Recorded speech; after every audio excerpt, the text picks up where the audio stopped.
में बारिश के चलते पहाड़ों पर जनजीवन अस्त व्यस्त हो गया है। जहां बारिश के चलते कई जिंदगियां तबाह हो गई तो वहीं जगह सड़कों पर मलबा आने से मार्ग बाधित हो गया है। ये हम आपको दो तस्वीरें दिखा रहे हैं, हल्द्वानी और पौड़ी की, जहां बारिश के कारण जल प्रलय आया हुआ है।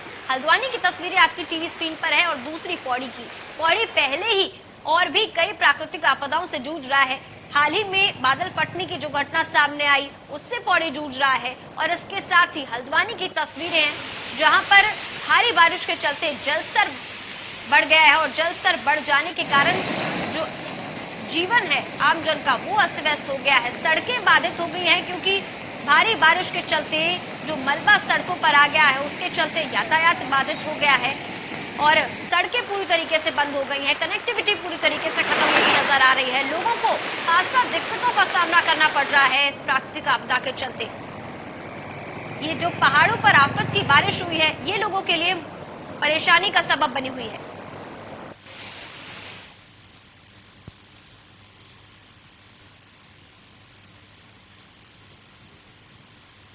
तो वहीं अब बढ़ते हैं एक और खबर की तरफ जो कि हल्द्वानी से है, जहां पर भूस्खलन से नैनीताल जिले की 11 सड़कें बंद पड़ी हैं और ऐसे में भूस्खलन से नैनीताल जिले की 11 सड़कें तो बंद है। लोगों को काफी दिक्कतों का सामना करना पड़ रहा है। 3 स्टेट हाईवे और 8 लिंक रोड इसमें शामिल है। रानीबाग पुल क्षतिग्रस्त होने से अभी भी बंद है। हल्द्वानी से खबर जहां पर 3 स्टेट हाईवे के साथ 8 लिंक रोड बंद पड़े हैं भूस्खलन के कारण। जिस तरीके से ये आपदा से जूझ रहा है इस वक्त देवभूमि, तो उसको देखते हुए आमजन का जीवन अस्त व्यस्त हो गया है। लगातार भारी बारिश की चेतावनी जारी की जा रही थी शुरुआती दौर में और अब इसके बाद जो बीते एक हफ्ते से भारी बारिश चल रही है जिसके चलते न केवल जल स्तर बढ़ा है बल्कि इसके साथ ही भूस्खलन जैसी समस्याओं से भी उत्तराखंड जूझ रहा है। और सबसे ज्यादा जो समस्या है वो है कनेक्टिविटी की। भूस्खलन के कारण नैनीताल जिले की 11 सड़कें बंद पड़ी हैं जिसके कारण यातायात पूरी तरीके से बाधित हो गया है। सड़कों के बंद हो जाने के कारण कनेक्टिविटी खत्म हो गई है।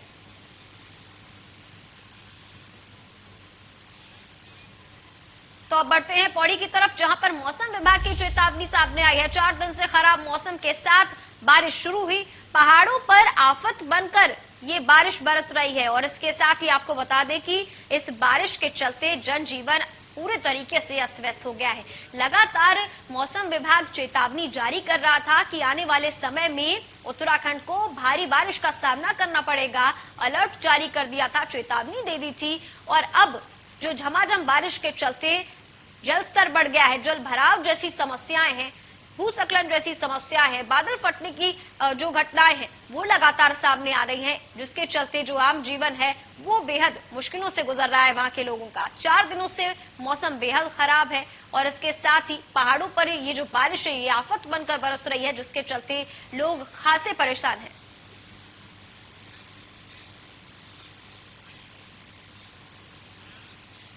तो वहीं एक और बड़ी खबर का रुख कर लेते हैं हल्द्वानी से, जहां पर पहाड़ों की बरसात से मैदानी इलाके में हाहाकार मचा हुआ है। सूर्य नाला और शेर नाला भारी उफान पर है। सूर्य नाले के तेज बहाव में बाइक सवार बह गया और इसके साथ ही उस बाइक सवार को कड़ी मशक्कत के बाद बचाया गया। नदी में अचानक आए पानी से बोलेरो गाड़ी भी वहां पर फंस गई और ऐसे में भारी बारिश के चलते जिस तरीके से लोगों को दिक्कतों का सामना करना पड़ रहा है, बढ़ते जल स्तर को देखते हुए जो समस्याएं सामने आ रही हैं, तस्वीरें देखिए आप, तस्वीरें लगातार बनी हुई हैं आपकी टीवी स्क्रीन पर जहां पर बढ़ते जल स्तर के कारण जिस तरीके से पूरी जो बोलेरो गाड़ी है वो फंस गई पानी में। ऐसे में एक बाइक सवार भी इसी पानी में फंस गया। कड़ी मशक्कत के बाद उसे बाहर निकाला गया।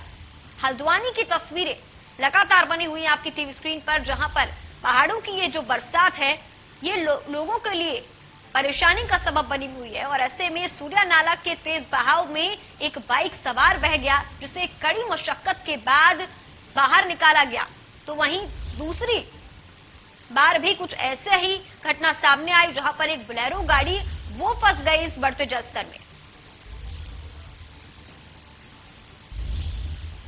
तो वहीं उत्तरकाशी के पिछले 24 घंटे से हो रही बारिश के चलते जगह जगह पर तबाही के मंजर देखने को मिल रहे हैं।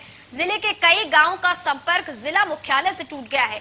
भटवादी ब्लॉक के मांडो ककराड़ी में फटे बादल से कई गांव और जिलों में मोटर मार्ग बाधित हो गए हैं और वहीं ककराड़ी गांव से आए सैलाब से साड़ा गांव के पास बना पुल भी बह गया, जिससे लमगांव धनोत्री क्षेत्र के दर्जनों गांव का संपर्क जिला मुख्यालय से टूट गया है। इसके साथ ही लमगांव से केदारनाथ जाने वाला मार्ग भी इसके चलते बाधित हो गया है। पहाड़ों पर कहर बनकर ये जो बारिश बरस रही है, इसके चलते जो आपदाएं सामने आ रही है उससे इस वक्त उत्तराखंड जूझ रहा है। उत्तरकाशी में बादल फटने की जो 3 घटनाएं सामने आई हैं, उससे अभी तक उत्तरकाशी उभर नहीं पाया था कि इसके साथ ही जो बढ़ते जल स्तर के कारण अब परेशानियां और बढ़ गई हैं। यहाँ पर मैं 10 मीटर स्पॉन तक आरसीसी ब्रिज था जो एक भाग रह गया है। मैंने इसका निरीक्षण किया तो उसको सोचते हैं कि डाइवर्जन ब्रिज बनाएंगे हम, पुल को अभी नहीं है तो डाइवर्जन ब्रिज जो स्ट्रीम है उसमें तो टाइम लगेगा, लेकिन तब तक किनारे से अप्रोच तो बनानी पड़ेगी। तो वो हम संभावनाएं क्या है सर, कब तक यातायात खुल पाएगा, क्योंकि मौसम भी बहुत खराब है? करीब हम इसको 10 दिन में 10 दिन वहीं जिस तरीके से पहाड़ों पर बारिश आफत बनकर टूट पड़ी है, पहाड़ों पर कई जगह बादल फटने की वजह से जान माल का खतरा हो रहा है, तो वहीं बारिश की वजह से पहाड़ों पर जीवन पूरी तरीके से अस्त व्यस्त हो गया है। अगर बात करें नेराकोट और कंकराड़ी में जल प्रलय की, तो यहाँ बारिश कहर बनकर टूटी है। जल प्रलय की वजह से यहाँ एक बुजुर्ग करीब 2.5 घंटे तक मलबे में फंसा रहा। पुलिस और स्थानीयों की वजह से बुजुर्ग को बाहर निकाला गया।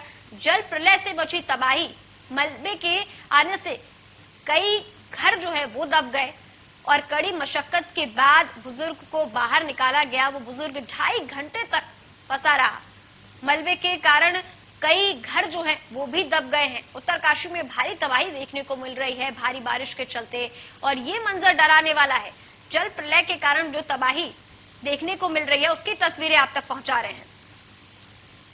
तो अब बढ़ते हैं पौड़ी की तरफ, जहां पर मूसलाधार बारिश के बाद एक बार फिर से दर्जनों सड़कों पर बीते दिन से ही बारिश कहर बनकर टूट रही है। जिले में दर्जनों सड़कें बाधित हो गई हैं और ऐसे में लैंडस्लाइड की घटनाएं भी सामने आ रही हैं और इस लैंडस्लाइड के कारण जो कनेक्टिविटी है वो पूरी तरीके से खत्म होती नजर आ रही है।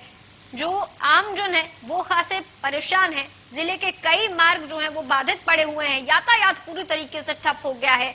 मलबा सड़कों पर आ जाने से यातायात बाधित हो गया है और इसके चलते अगर बात की जाए, पौड़ी की तस्वीरें आप तक पहुंचा रहे हैं, जहां पर भारी बारिश के चलते लैंडस्लाइड की घटनाएं लगातार सामने आ रही हैं और इसके बाद जो सड़कें हैं वो पूरी तरीके से बंद पड़ी हुई हैं। तो वहीं आज हरिद्वार में बीजेपी कार्यालय पर जिला कार्य समिति की बैठक हुई, आयोजित की गई और इस बैठक में आगामी चुनाव को लेकर के रणनीति तैयार की गई थी। भाजपा ने प्रदेश में अगले साल 2022 में होने वाले विधानसभा चुनाव को लेकर के पूरा रोड मैप तैयार कर लिया है, जिसके तहत ये कार्य समिति की बैठक की गई।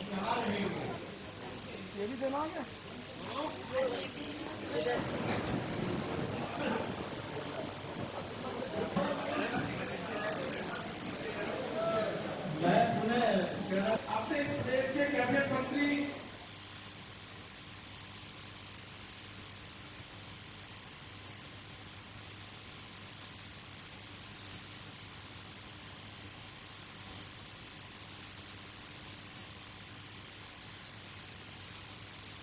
तो फिलहाल के लिए देवभूमि लाइव में इतना ही, लेकिन प्रदेश से जुड़ी तमाम बड़ी खबरों के लिए बने रहिए हमारे साथ। देखते रहिए इंडिया न्यूज उत्तर प्रदेश उत्तराखंड।